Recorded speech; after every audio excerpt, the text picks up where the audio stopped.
Dans la mythologie égyptienne, le livre des morts est connu pour aider les défunts à naviguer dans l'au-delà. Mais tout homme n'est pas méritant d'une vie éternelle. Et Dieu juge alors la dignité de l'âme lors de la pesée du cœur.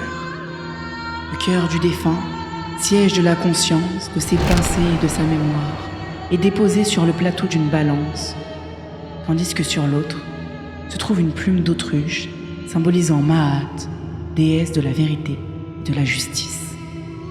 Le cœur est le fort intérieur de l'homme, la transparence de son caractère et de la façon dont il a mené sa vie.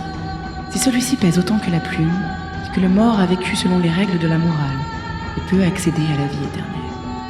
En revanche, si le cœur pèse plus lourd, il a vécu dans le mal. Il sera alors avalé par la grande dévoreuse, condamnant le défunt à une mort certaine. Lorsque nous racontons une histoire, nous avons tendance à nous mettre en avant, à nous valoriser, à nous dire « bon ».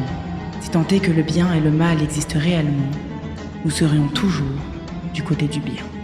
Qu'en est-il alors, une fois que vous vous retrouvez nus face à vos actes? Qu'en est-il alors, une fois que vos méfaits et vos vices sont dévoilés? Qu'en est-il alors, lorsque vous vous retrouvez aveuglément jugé par le poids de votre cœur? La bonne conscience reste hypothétique. Ton action était-elle profondément sincère? As-tu réellement vécu dans le bien, dans le bon? De quel côté penche la balance? Pourras-tu passer outre tes mensonges, tes tromperies, tes manigances?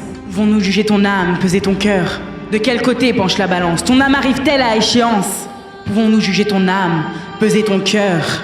Alors dis-moi, quel est le poids de ton cœur?